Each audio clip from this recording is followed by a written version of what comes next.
बाराद्वार नगर में अष्टोत्तर श्रीमद् भागवत कथा में 1008 आचार्यों द्वारा मंत्रोच्चार के साथ भागवत पूजन किया जा रहा है। श्रीमद् भागवत कथा के 5वें दिन व्यासपीठ से गोस्वामी गोविंद बाबा द्वारा भगवान कृष्ण लीला, रासलीला, गोवर्धन पूजा, कंसवध का कथा श्रवण कराते हुए कहा कि यह धरा जब पाप, अधर्म और धर्म को हानि पहुंचाने वाले दुष्टों के भार से दबने लगती है, तब धरती मैया गौ माता का रूप धारण कर भगवान को पुकारती है कि हे प्रभु, अब आपको अवतार लेना होगा। अजन्मा कहलाने वाले भगवान तब संपूर्ण विश्व का कल्याण करने के लिए अवतार लेते हैं। संसार के समस्त प्राणियों का जन्म अपने कर्मों के कारण होता है, किंतु भगवान का अवतार करुणावश होता है। श्रीमद् भागवत कथा सुनकर मानव को अपने जीवन में उतारना चाहिए। भागवत कथा से ही मोक्ष की प्राप्ति होती है। 5वें दिन श्री कृष्ण की बाल लीलाओं का वर्णन करते हुए गोविंद बाबा द्वारा भगवान श्री कृष्ण की बाल लीला में पूतनावध, मैया यशोदा को वैष्णवी माया, वृंदावन लीला, कालिदास से कालियानाग को रमणक द्वीप भेजना, गोवर्धन लीला, चीरहरण एवं महारस की कथा का सरस वर्णन कर बताया गया कि श्री कृष्ण लीला करते हुए कालियानाग का मर्दन कर यमुना नदी को विष से मुक्त किया। इंद्र का अभिमान तोड़कर मनुष्य को प्रकृति की पूजा करने की प्रेरणा दी। गोविंद बाबा द्वारा पूतनावध, चीरहरण लीला का अर्थ समझाते हुए उन्होंने बताया कि जो भगवान द्रौपदी की लाज बचाने के लिए स्वयं वस्त्र बन जाते हैं, वे भला गोपियों का वस्त्र हरण कैसे कर सकते हैं। चीरहरण लीला तो गोपियों को नियम पालन करने के लिए किया गया था। बिना वस्त्र के ही यमुना में स्नान करती थी, जो जल देवता का अपमान है। श्री कृष्ण ने गोपियों को कहा कि नियम तोड़कर सिद्धि प्राप्त नहीं की जा सकती, इसीलिए नियमों का पालन सभी के लिए अनिवार्य है।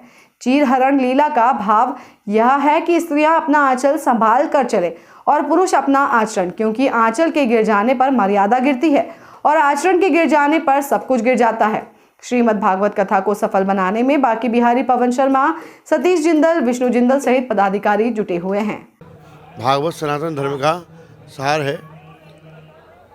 व्यास जी महाराज ने 18 पुराण लिखे, जिनमें 18वां पुराण श्रीमद् भागवत है। इसमें संपूर्ण 4 वेद, शास्त्र, 6 उपनिषद आदि का रहस्य वर्णन किया गया है और मृत्यु का उत्सव है।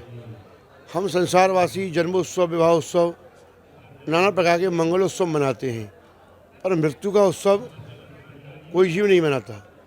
सनातन में मृत्यु का उत्सव भी बनाने का विधान किया गया है कि हमारी मृत्यु ऐसी हो कि जाने के बाद भी लोग प्रशंसा करें और हमारे आचरणों का अनुसरण करें।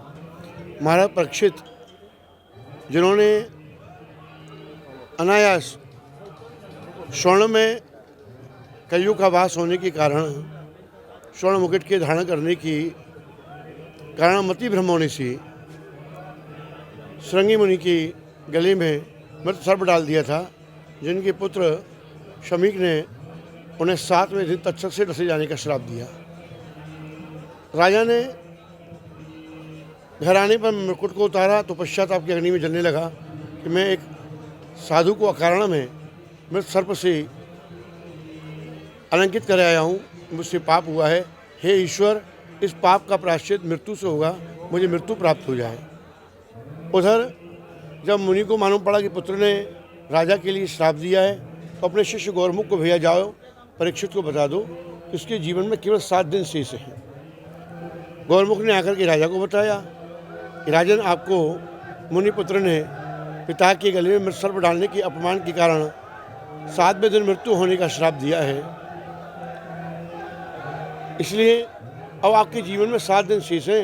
इन 7 दिन में आप परलोक जाने का कोई भी उत्तम कर्म करके उपाय करें, जिससे आपका परलोक गमन मंगलमय हो। राजा ने मृत्यु का समाचार जानने पर शोक नहीं किया, आनंदित तो हुआ, उत्सव मनाया और पुत्र को राजपाट देकर अन्न जल आदि त्याग कर ऋषियों के निकट आए, जहाँ सुखदेव जी से भेंट हुई और जिन्होंने भागवत महापुराण के द्वारा उनके प्रश्न का उत्तर समझाने की चेष्टा की। कही कि मियमाण पुरुष के क्या कर्तव्य है, जब जीव को ये मालूम हो जाए मेरी मृत्यु निकट है तो क्या करना चाहिए। ये प्रश्न लेकर परीक्षित गए।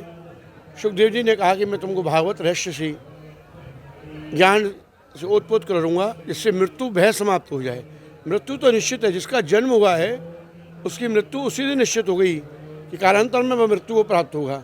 धनवान होगा, बलवान होगा,